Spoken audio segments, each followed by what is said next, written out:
Today is Dexter's birthday. Look how cool he is. Are you 2? Are you 2 years old? Dexter's birthday today, and I'm leaving him to go and learn how to hit a small ball around a field a bit more efficiently. Sorry, mate.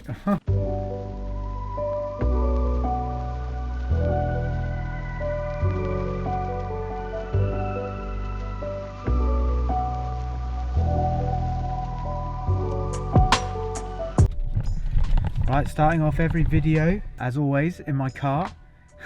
Right, we're here for our first real lesson, and the first lesson that I'm going to be kind of editing together and hopefully making to a useful bit of information for anybody out there looking to improve their golf game from a similar standard as me, 18 handicap. Now I should say that this is completely tailored to me. So if you are taller than me, 5 at 10.5 by the way, shorter than me, whatever it may be, the lesson or the takeaway should be slightly different. But if you can't afford lessons, you're just getting into golf, whatever, you know, the limitless reasons for you not getting golf tuition are, this will hopefully provide you with at least a bit of information, maybe. Now I don't know what Dusan's going to put me through today. I feel like I've taken those swing thoughts away and I've been pretty good with them, you know. I think a big thing is my chipping. I'm duffing chips like crazy and it's costing me shots. So that is something, like within 20 yards from the green, definitely number one. Driving, I'd like to be better at aiming, but I don't feel like I'm losing too many shots there, to be honest. And then also putting. My line, my read is okay, it's the length control that I need work on. I'm sure he would be keen to help me, but I don't know, we could be doing none of those things. Let's go see. Sir, how are you? Yeah. Come on in. Yeah, come on in. How are you? Yeah, good. Good. Not bad. Yourself? Yeah. Elbows. I know. Come on. The new normal. You're very I'm just smart, that's all it is. I just set up at the range and hit a couple of shots, and Dusan was like, okay, so this isn't the problem. Where are you dropping all your shots? And I said chipping, and he was like, right, let's get to the chipping green. So we're going to the putting green now and hopefully dropping like, I don't know, shots quick. That's what I'm hoping. Here's the ball, right? I want you to get as close as you can to the hole. So you're going to basically do what you've got to do.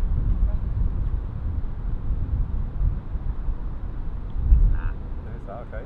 So come over here a bit more.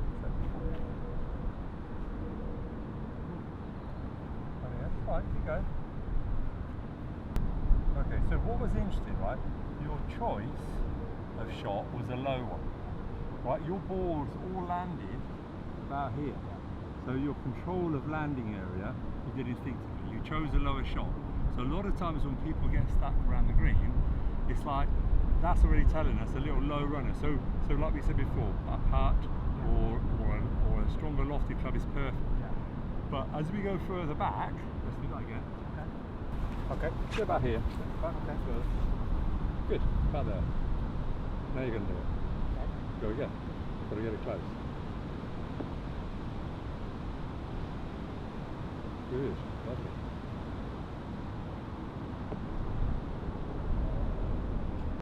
That's a really, really good display there. So you landed every one of those within this space. Right, okay. Right, that's tiny. Right, and they were perfect. And what else was interesting? You threw a bit higher. Why? Well, because we're so far away, I can't. Yeah, exactly. So now all of a sudden that would be a more lofty shot. Yeah, and your control of landing is important. So everyone you land in the same place, it will finish the same distance. So if you did that 10 times out of 10, you're doing that every time 10 times. So this is one way you can chip. Because this is like varying your length of swing, okay, varying the club if you want to call it that as well. But that's one way of doing it. The other way is this. We can have the same length back to the ball. So for instance, if you're not playing loads of golf and you say, I love the game, but I haven't got time to practice forever. Right, so if we set up and we call the setup say 6 o'clock, and we swung the club back so much about 8 and through to about 4. Right, now if with your most lofted, the next most lofted, the next most lofted, the next most. You are going to access everything on the screen. Right? You've done the same setup, the same swing, and that's another great way of looking at chipping. So you've got choices. You can be artistic and create lots of this and practice that and have the ability to hit all the different types of shot, the high one, the low one. Or you can do it in a more mechanical way, I suppose, really, where you're just using the club, yeah, and the setup the same, and letting that do it for you.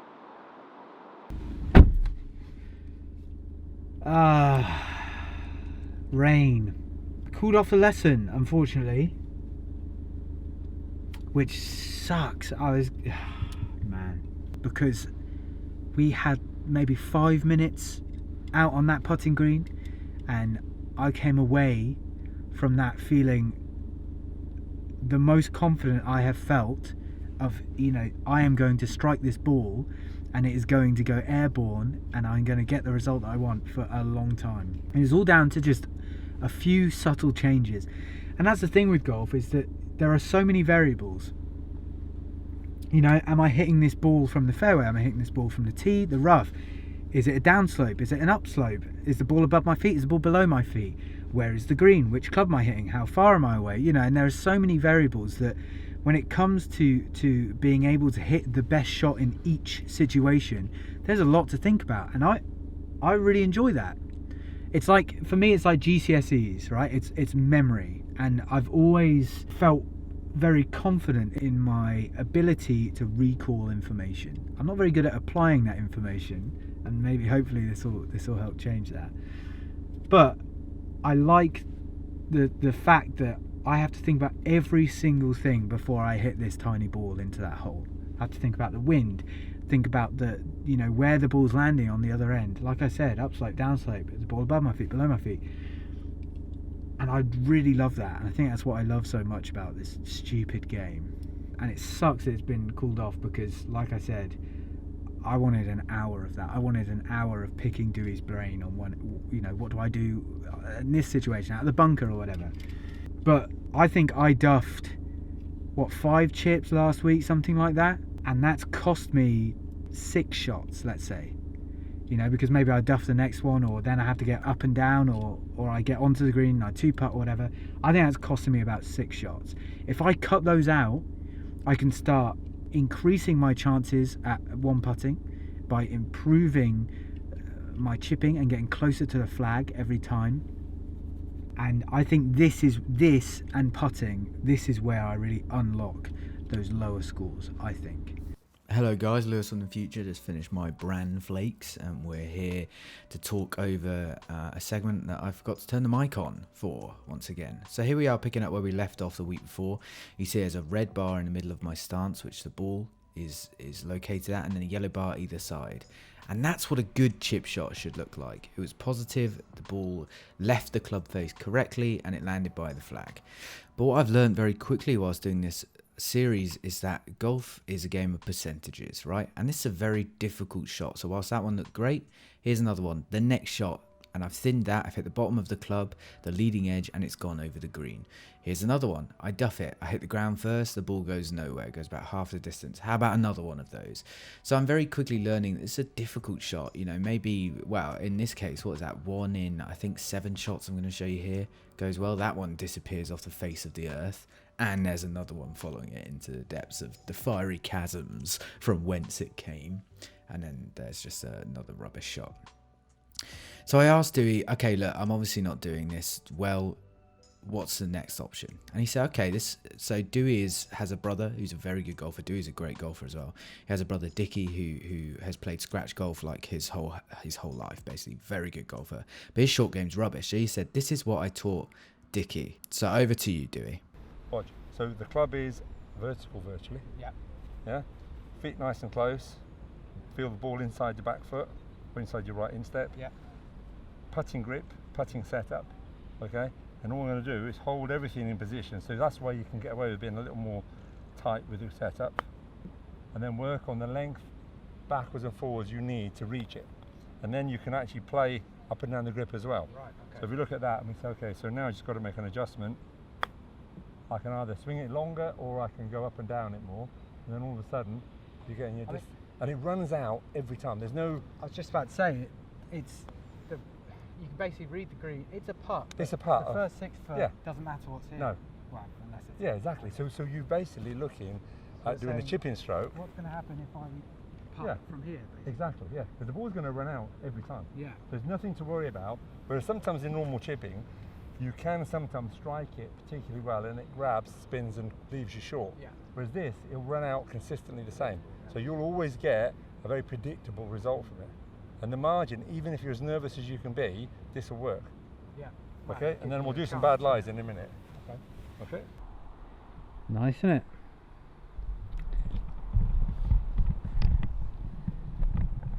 Right, so that's a lesson done.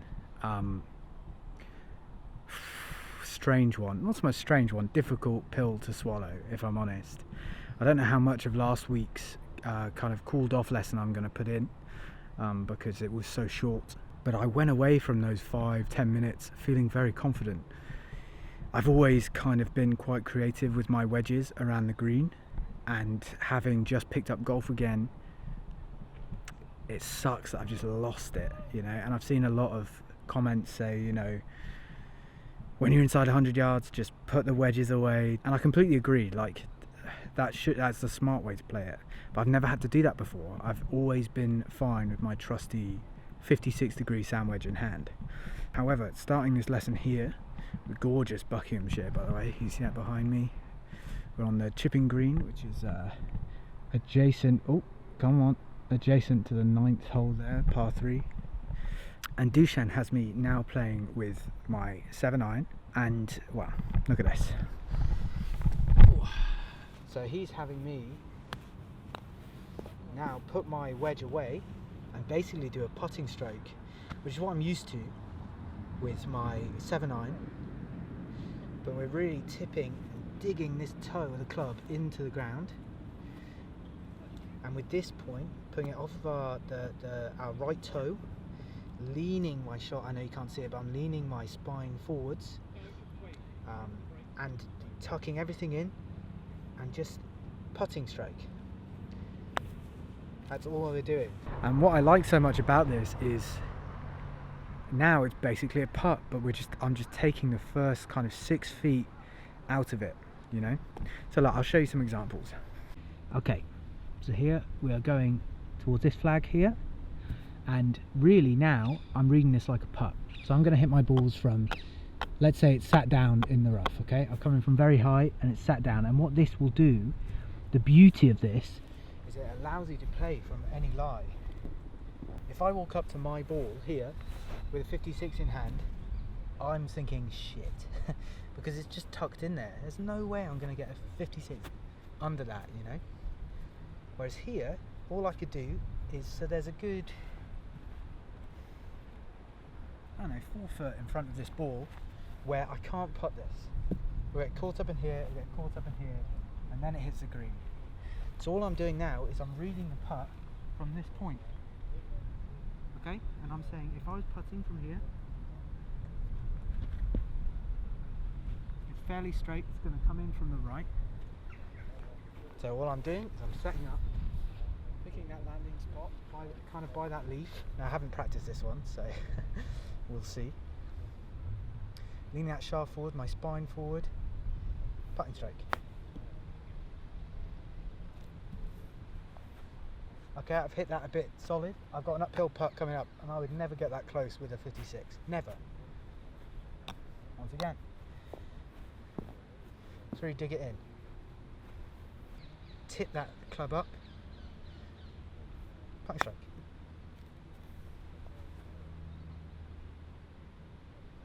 I mean, look at that. That's from that ball was buried.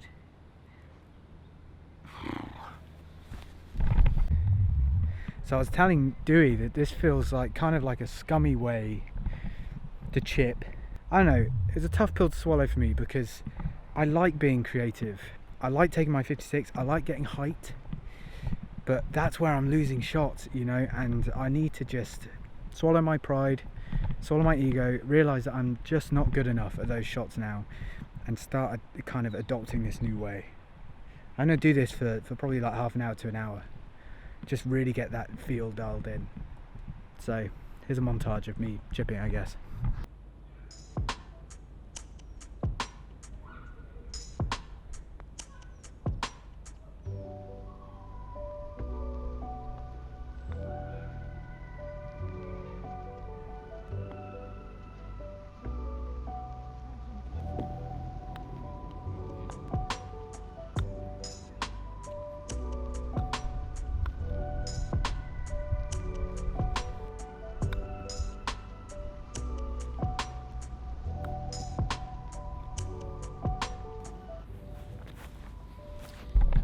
What I quite like to do is hit one ball and then use that ball as the hole. So there are only 3 holes on this green, and there are a bunch, like unlimited amount of angles that I could approach every single one of these flags. But you start to build up habits, right? So I know that this breaks this way and I know that this breaks this way. You're not going to have that information when you pull up to the 8th green for the first time, you know, on a course you never played before, unless you play there every week. So what this does is it allows you to find a spot that there isn't a flag on, and then play the rest of your balls to that spot. So you see here, look at that, 1, 2, 3, 4, 5, 6 balls there.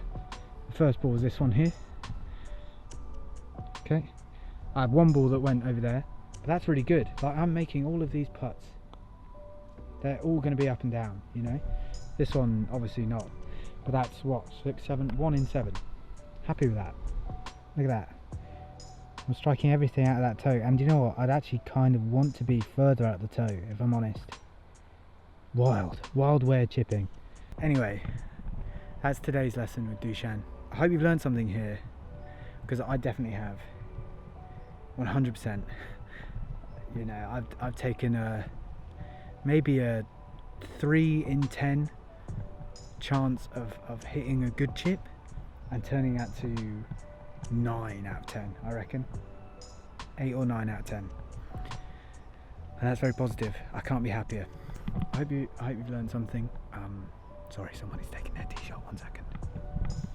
That's a great shot. Oh, stopped. I hope you learned something today.